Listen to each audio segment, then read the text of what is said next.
Okay, so what we've got here is centripetal force. We've already learned about centripetal acceleration. Um, and then so basically, since we know that centripetal acceleration is directed toward the center of the circle, which is very, very important to know it's always towards the center of the circle, and we know that acceleration only occurs if there's a net force, this directly implies that the net force must also be directed toward the center of the circle. This bothers people at times because they always feel like they're being pushed out during any kind of circular motion. They always say, "Oh, I'm being pushed outward."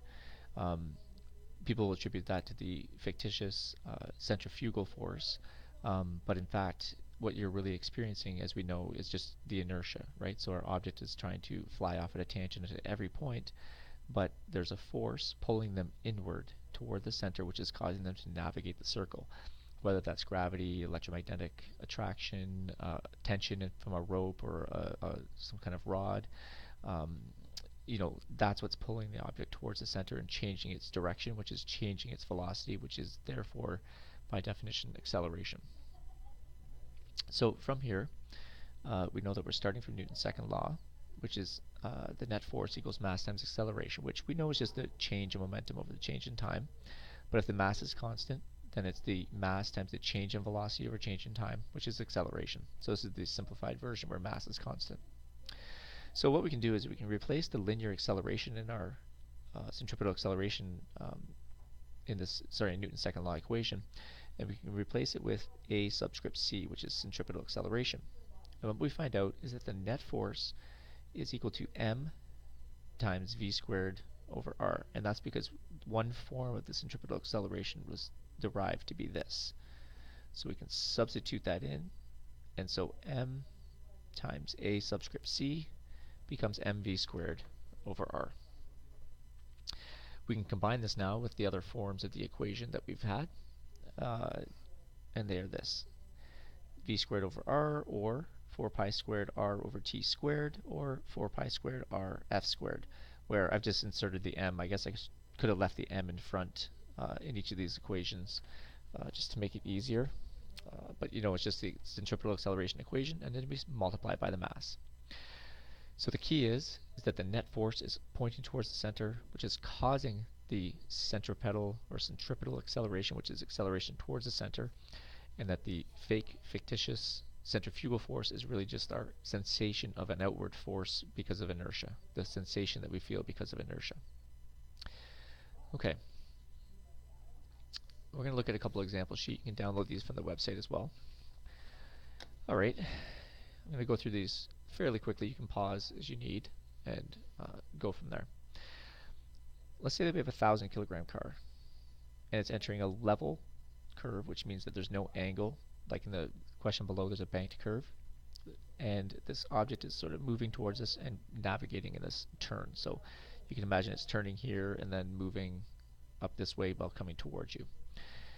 And the radius of this turn is 80 meters, and it's coming in at 20 meters per second. So 20 meters per second out of the page towards you. So from a top view, the car would be here, and it's navigating a turn in this direction, and it's moving at 20 meters per second, and the radius is 80 meters. And then here it's also moving at 20 meters per second. So that would be like the top view, and this is the front review. So the question is, what centripetal force must be supplied by friction to keep the car from sliding? Now I said, what is supplying the centripetal force? Well, clearly, what's keeping you on the road and stopping you from inertia? If it was frictionless, we'd say it would just go in a straight line and forever and continue. But there's an inward force that's causing you to be able to navigate this turn. Well, it's very simple. It's the friction between the tires and the road. That is the sole centripetal force. Centripetal force is not some new force. It's not some magical force that exists. It is either friction, it's tension, it's gravity, it's it's some other force which is actually causing that acceleration. It's not a new type of force. So when people say, what's a centripetal force? It's not that. It could be caused by lift, it could be caused by air pressure, it could be caused by gravity, all these other things. There is a legitimate force that's causing that acceleration to occur. Well, which way is the acceleration occurring? Well, we know it's occurring inward, and so this is the inward direction, so I'm going to write AC, centripetal acceleration. So if we were to draw the free body diagram for this, it would look like this. We have a mass. The only force acting on it to make it navigate the turn is friction, and it's accelerating inward, like so. Okay. Now, we know there's also a normal force and also gravity pulling down, so I could include those, but they're not necessary in this question because it's just asking us what's the centripetal force or what's the force of friction. So we write sigma F in the radial direction.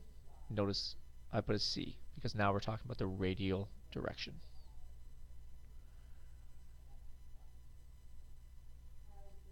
Okay. And the only force acting radially is in the positive direction, so it's the force of friction, like so.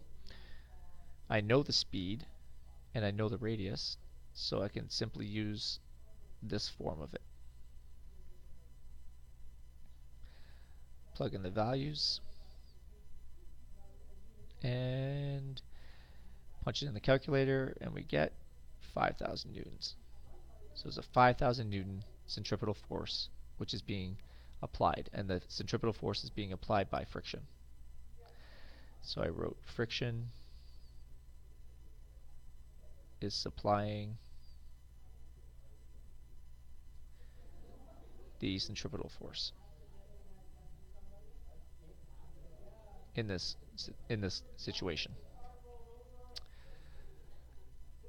Okay, if you want to find out the friction, like what the coefficient of friction was, you could use the fun equation and just rearrange for mu, so it would be the force of friction over Fn. In this case it would be 5,000 divided by mg, and that will tell you what your coefficient of friction is. Okay, m is just 1,000 times 10 is about 10,000, so this is going to be 0.05, I think. That's an approximation. Okay.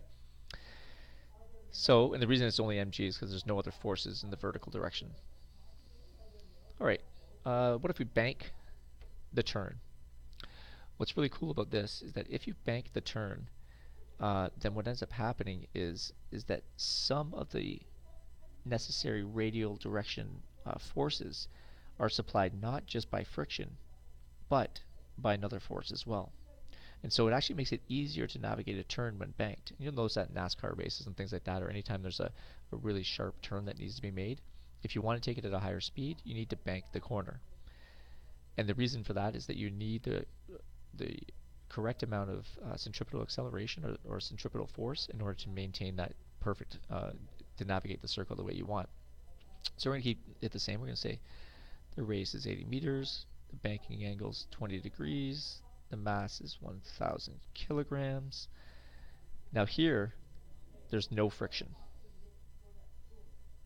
And you're like, what? How can there be no friction? Well, if the car wasn't moving and there was no friction, it would slide down the hill due to the component of gravity pulling it that way. However, if you go at the right speed, even if there's no friction, you can still navigate this turn because there's still a force turning you inwards. And you're probably thinking, like, where is this force coming from? What's supplying this force?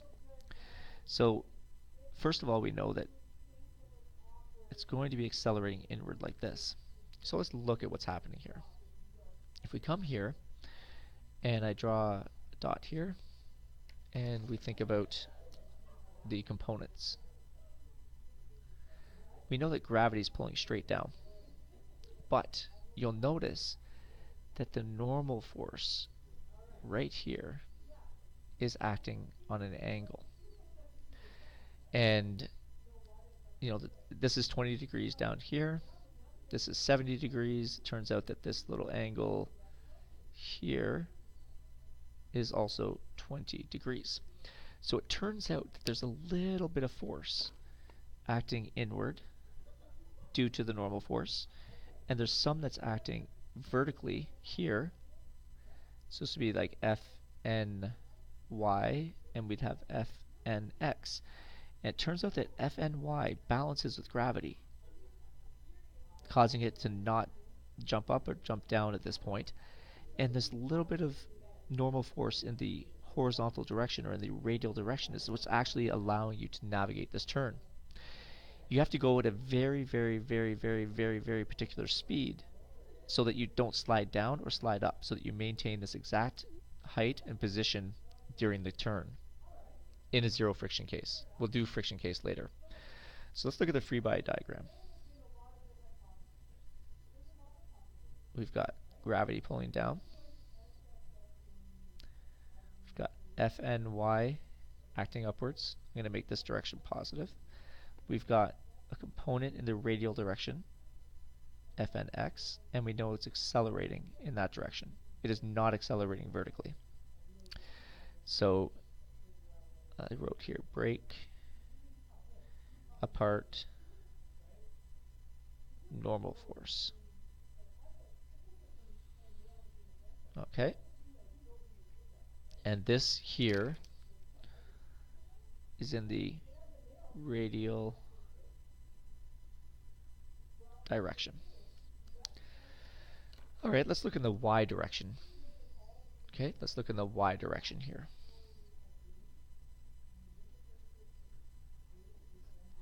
In the y direction, we know that the net force in that direction is 0 because it's not accelerating up or down. So we know that Fny minus mg equals 0. So Fny equals mg. Now, figuring out the component of this is 20 degrees here. This is the angle theta. So Fny is just Fn cos theta. Pause if you're not sure where that came from, but we've done that a lot already, so you should recognize that. Equation 1. Now let's look at the x direction, which is our radial direction. It is accelerating centripetally in this direction. The only force in that direction is Fnx. I'm trying to find the speed, so I need to use that form of the centripetal acceleration to do this. I know that the horizontal component is over here, and that's opposite the angle. So that's Fn sine theta equals mv squared over r. And that's equation 2. All right, well, we just put these two equations together. There's different ways of doing this. We could solve for Fn here and substitute it in. Let's just do that.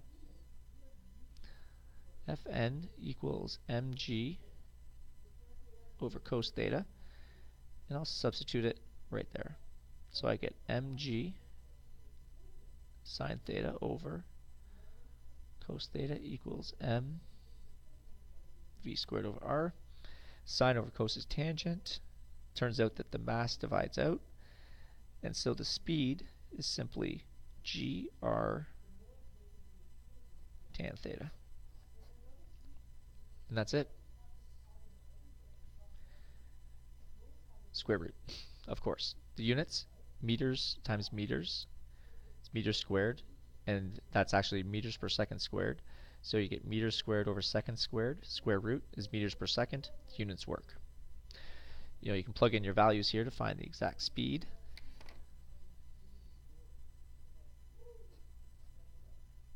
.8 times 80 tan of 20 degrees, and you'll get your result in meters per second.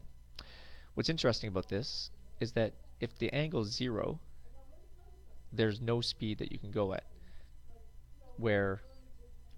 Because if it was a flat surface and it was frictionless, you would just slide off the tangent regardless. There'd be no way to navigate the turn because tan of 0 is 0. And so therefore the minimum speed, or the maximum, the speed you'd have to go is exactly 0 in order to not slide. What about if we increase the angle and make it really, really steep, like let's say vertical? If you made it vertical, the tan of 90 degrees is infinite, which means you'd have to have an infinite speed in order to maintain the same height going around a completely cylindrical system. As the angle gets bigger, tan theta gets larger, the speed of the object must increase. And you can play with different values just to see how that works. Okay, going to leave it there for, we'll do examples 1 and 2.